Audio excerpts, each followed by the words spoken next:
જીવનમાં જ્યારે બધું છીનવાઈ જાય ત્યારે શું સપનાઓ પણ પૂરા થઈ જાય? જવાબ છે ક્યારેય નહીં.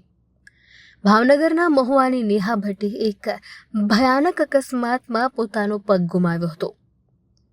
એક સમયે નિરાશા અને અંધકાર વચ્ચે તેમને આત્મહત્યા કરવાના વિચાર પણ આવ્યા હતા, પણ તેમને હાર ન માની. પર્વતારોહક અરુણિમા સિન્હાથી તેમને પ્રેરણા લીધી અને જૂનાગઢના ગિરનારથી તેમને શરૂઆત કરી.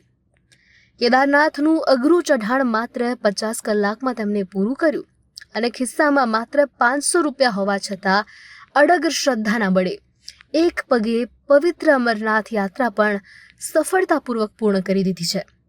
30 કલાકની અત્યંત મુશ્કેલ ચઢાણમાં જ્યારે તેમના શરીરે તેમનો સાથ છોડ્યો ત્યારે આર્મીના જવાનો અને અજાણ્યા ભક્તો દેવદૂત બનીને આવ્યા અને બાબા બર્ફાનીના દર્શન તેમને કરાવ્યા.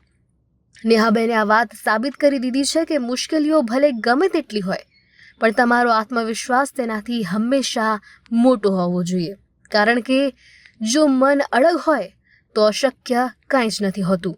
હું છું સૌરાષ્ટ્રના કાશ્મીરથી તમારી નેહા ભટ્ટ. આમ તો બધા મને જોઈ જ હશે કેદારનાથના વિડીયોમાં, અમરનાથના વિડીયોમાં, ન્યૂઝમાં, જાણે કેટલીમાં. પણ 2021માં એક અકસ્માત થયો અને એ અકસ્માતમાં મેં મારો પગ ગુમાવ્યો. ત્યારથી નેહાના બદલે હું એમ્પ્યુટી નેહા થઈ ગઈ અને 2025થી મેં મારી સોલો ટ્રીપની શરૂઆત કરી. 7 જ્યોતિર્લિંગ કર્યા છે, જેમાં અમરનાથ અને કેદારનાથ બે મંદિરો પણ આવી ગયા છે.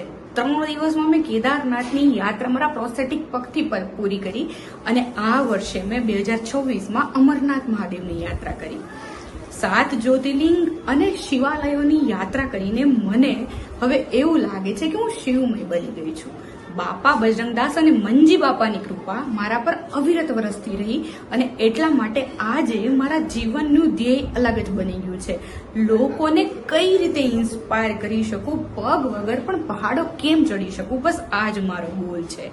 અને મહુવા, ગુજરાત અને ગુજરાતની બહારની દરેક યાત્રા પ્રેમી જનતાઓ મને સપોર્ટ કરતી હોય છે.